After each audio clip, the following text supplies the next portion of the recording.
88 ఏళ్ల the bishop of Rome Pope Francis పరమపదించారు. అంటే చాలా కాలంగా ఈయన న్యూమోనియా అనబడే ఒక రోగము హాస్పిటల్లో ట్రీట్మెంట్ తీసుకుంటున్నారు. ఫైనల్గా సోమవారం ఉదయం 7:30 సో ఈ సమయంలో ఈయన పరమపదించారు. వాటికన్ నగరము అంటాం. వాటికన్ నగరము అంటే ఒక సిటీ కాదండి, ఇది ఒక దేశం. సో దీని యొక్క మత గురువు, క్యాథలిక్ మత గురువు, ఈయన ఎంత గొప్పవాడు అంటే the first chief pontiff of Catholic church. అంటే లాటిన్ అమెరికా నుంచి వచ్చిన మొట్టమొదటి మీకు క్యాథలిక్ చీఫ్ ఈయన. కాబట్టి చాలా చాలా చరిత్ర కలిగిన వ్యక్తి.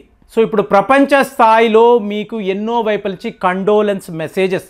మోదీ గారు కూడా మీరు ట్విట్టర్ చూసారంటే ఆయన పోప్ గారితో ఉన్న ఫోటోలు పెట్టి మీకు ఈయన స్ఫూర్తి అంటే మీకు సర్వమత సమ్మతము అంటాం చూసారా, అందులో పోప్ గారు చేసిన ఈ సేవలు అనేవి చాలా గొప్పవని ఆయన అందులో మెన్షన్ చేశారు.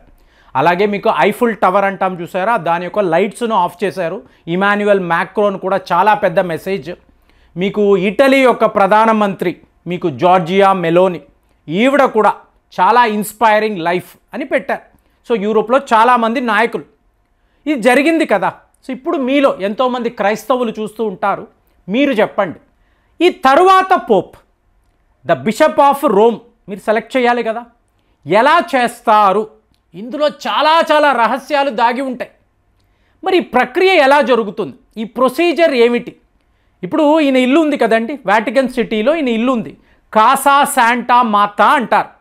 ఈ ఇంటిని ఇవాళ వీళ్ళు మూసివేశారు. అంటే పోప్ గారు లేరు కాబట్టి ఆ ఇంటికి తాళం వేశారు. మరి నెక్స్ట్ పోపు రావాలి, క్యాథలిక్ ప్రీస్ట్ రావాలి. అత్యుత్తమమైన పదవి ఇది. సో దీనికి ఎలాంటి ప్రక్రియలో ఎలాంటి ఎలక్షన్ ప్రొసీజర్ని వీళ్ళు ఫాలో అయ్యి నెక్స్ట్ పోప్ని సెలెక్ట్ చేస్తారు? మీలో ఎంతమందికి తెలుసు? కామెంట్స్లో రాయండి. నేను వరుసగా చెప్తూ ఉంటాను, ఇందులో ఏమైనా తప్పులు ఉంటే యూ కరెక్ట్ మీ. ఎందుకంటే చాలామంది విద్యార్థులు చూస్తూ ఉంటారు. సో వాళ్ళకి తెలియాలి ఈ పోప్ అంటే ఎవరు. వాటికన్ నగరం, దీన్ని ఒక దేశము అంటున్నారు కదా, అతి చిన్న దేశం అంటున్నారు కదా, దీనికి పాలకుడు ఈయనే. ఇంత పెద్ద చర్చు ఉంది. మరి నెక్స్ట్ పోప్ ఎవరు, ఎలా సెలెక్ట్ అవుతారు? ఖచ్చితంగా తెలుసుకోవాలి. సో ఇప్పుడు ఏమవుతుందంటే ఈయన మరణము తరువాత ఒక 15-20 రోజుల్లో ఒక ప్రొసీజర్ అనేది వీళ్ళు స్టార్ట్ చేస్తారు. సో దీనినే కాలేజ్ ఆఫ్ కార్డినల్స్ అని అంటారు. అంటే కాలేజ్ ఆఫ్ కార్డినల్స్ అంటే ఏంటి? పోపు గారికి సహాయము చేసేవాళ్ళు, ఆయన ప్రతినిధులు ప్రపంచ స్థాయిలో ఉంటారు. సో వీళ్ళందరూ కాలేజ్ ఆఫ్ కార్డినల్స్ అని చెప్పి వీళ్ళు వాటికన్ నగరానికి వస్తారు. వచ్చిన తరువాత సిస్టైన్ చాపల్ అంటారండి, అంటే ప్రార్థనా స్థలం, మీకు హాల్. ఈ సిస్టైన్ చాపల్ వద్ద వీళ్ళందరూ కూడా గుమికూడతారు. మీకు ఆ చర్చ్కు సంబంధించిన సేవకులు, అక్కడ ఉద్యోగాలు చేసేవాళ్ళు అందరూ కాలేజ్ ఆఫ్ కార్డినల్స్తో వీళ్ళందరూ కూడా వచ్చి మొదటి రోజు ఒక ప్రార్థన అనేది మొదలు పెడతారు. సో మీకు బుక్ ఆఫ్ గాస్పెల్స్ ఇది ప్రతి వాళ్ళ చేతిలో ఉంటుంది. సో పోపుకి సంబంధించిన ప్రార్థనలు అనేవి వాళ్ళు చేస్తారు. సో ఈ ప్రక్రియ అంతా అయిన తరువాత ఎక్స్ట్రా ఓమినిస్ అని అంటారు. ఎక్స్ట్రా ఓమినిస్ అంటే ఏమీ లేదు, ఆల్ అవుట్. కాలేజ్ ఆఫ్ కార్డినల్స్కి సంబంధించిన వాళ్ళు మాత్రమే అక్కడ ఉండాలి. ఇక్కడ ఒక చాలా పెద్ద అనౌన్స్మెంట్ జరుగుతుంది. మనము ఈ చాపల్లో, ఈ ప్రేయర్ హాల్లో ఏదైతే మాట్లాడతామో, ఎలాంటి నిర్ణయాలు తీసుకుంటామో, ప్రపంచంలో మీరు ఎవరితోనూ మాట్లాడకూడదు.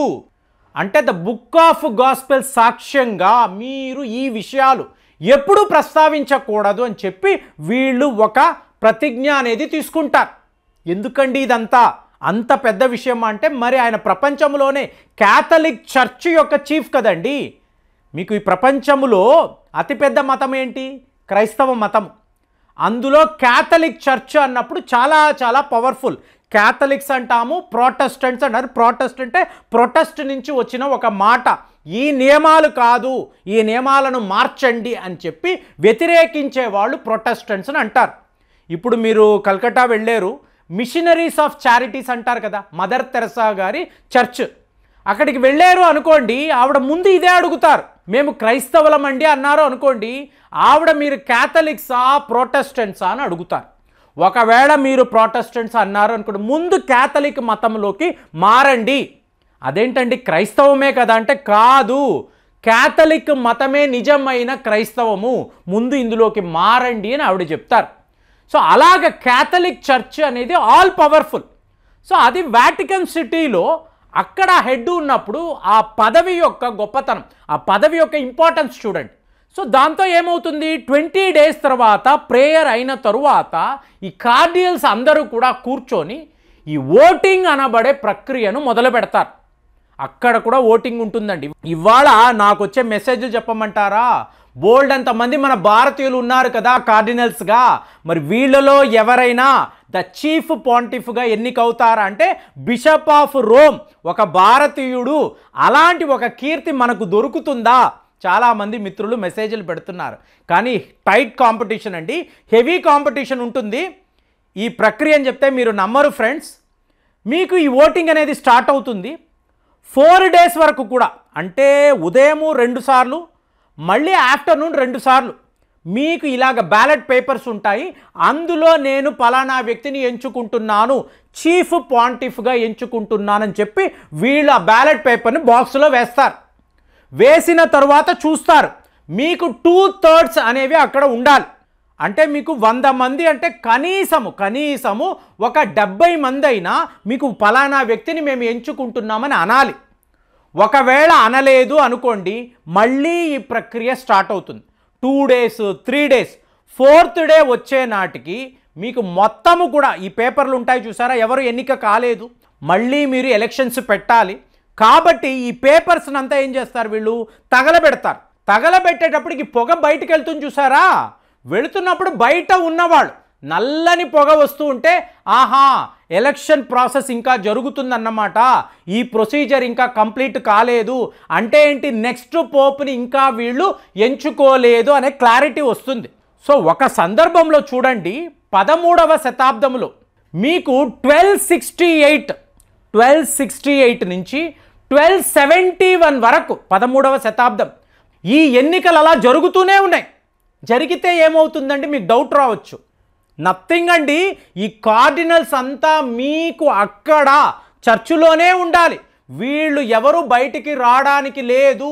వాళ్ళ ఫుడ్ అనండి, అక్కడ వాళ్ళు నిద్రపోవడము, స్నానాలు సర్వము చర్చిలోనే, బయట ప్రపంచముతో వీళ్ళకి ఎటువంటి కనెక్షన్ ఉండదు.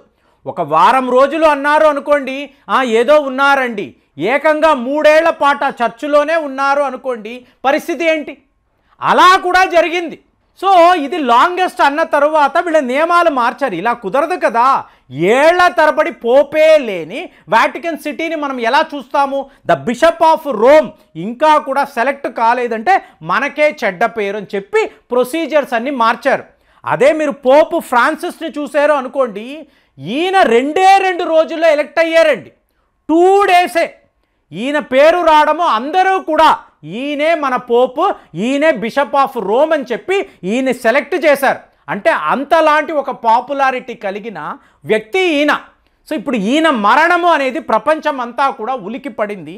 కానీ ఇప్పుడు ఏమిటి అంటే భారత్కు చెందిన, అంటే భారత సంతతికి చెందిన ఒక కార్డినల్ మీకు బిషప్ ఆఫ్ రోమ్గా ఎన్నిక అవుతారా?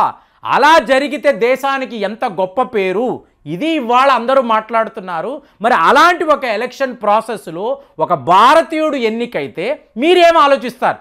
ఏముందండి, క్రైస్తవ మతము కదా, మనది హిందుస్థాన్ కదా, ఇవన్నీ ఆలోచిస్తారా? అందరూ కన్వర్ట్సేనండి. ఒకప్పుడు అందరూ హిందువులే, ఇవాళ ఇంత పెద్ద పదవిలో మన భారతీయుడు ఉన్నాడు, గర్వంగా ఉందని మీరు భావిస్తారా? అసలు మీ ఆలోచనలు, మీ ఒపీనియన్ ఎలా ఉంది? కామెంట్స్లో రాయండి. మళ్ళీ వచ్చే వీడియోలో కలుద్దాం.